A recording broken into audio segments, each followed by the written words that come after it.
Top 3 des questions à poser en fin d'entretien. Bienvenue à toi dans cette vidéo, moi c'est Nicolas Dezeuf depuis décembre 2019. On accompagne les candidats à trouver stage, alternance, emploi le plus vite possible avec des techniques qui cassent complètement les codes.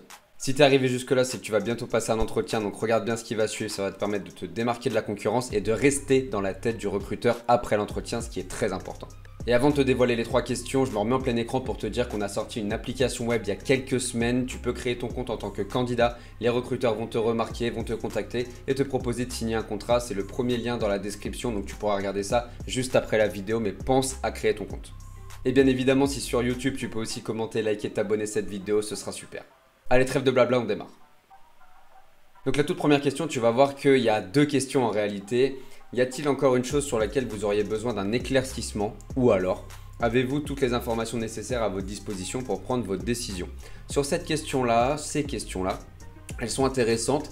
Moi, je suis un peu moins fan, tu vas voir que la dernière, elle est incroyable. Je suis un peu moins fan parce que on peut répondre par oui ou par non et donc ça pousse pas au développement, ce sont des questions relativement fermées. D'un autre côté, c'est intéressant quand même parce que ça montre ton côté consciencieux qui fait attention à ce que le recruteur ait toutes les informations pour prendre la meilleure décision et ne pas oublier d'informations clés. Et c'est quelque chose souvent qui est apprécié à la fin de l'entretien parce que ça montre bien que tu portes attention aussi à ce que la personne en face ait toutes les informations.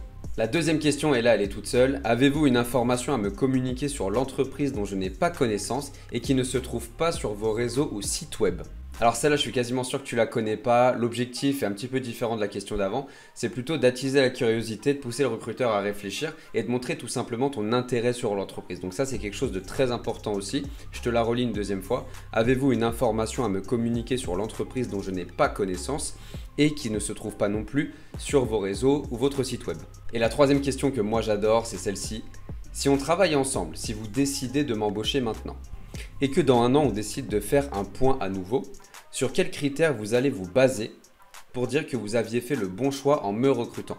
Cette troisième question a un angle encore très différent par rapport aux deux autres puisque là on va plutôt être dans une logique de projection, une logique de performance et en fait ça va pousser le recruteur à se dire sur quoi je vais me baser pour me dire que j'avais fait le bon choix. Qu'est-ce qui est important au niveau de la fiche de poste et des missions? Sur quel indicateur je vais pouvoir juger ce candidat? Côté candidat, ça montre tout simplement qu'il a connaissance qu'il doit rapporter de l'argent à l'entreprise et que donc il a une notion de performance lui aussi et donc il souhaite savoir sur quoi vraiment il va être jugé. Voilà, c'était une vidéo très courte mais très concrète comme d'habitude. Pense à t'abonner si tu aimes ce genre de contenu, liker, commenter, faire tout le nécessaire. C'est très dur de monter sur YouTube, donc apporte de la force. J'espère que ton entretien va bien se passer. On peut t'aider aussi, nous c'est notre métier d'accompagner les candidats, je pense que tu l'avais compris. Et avant de partir, pense à t'inscrire sur l'application dont je t'ai parlé au début de la vidéo. Il y a déjà plus de 1000 candidats qui sont dessus en un mois, c'est énorme. Donc pense à créer ton compte, c'est le premier lien dans la description. Le deuxième, c'est pour nous mettre un rendez-vous téléphonique pour savoir si on peut t'accompagner à travers nos prestations tarifées. Et en attendant, je te dis à très vite pour une prochaine vidéo.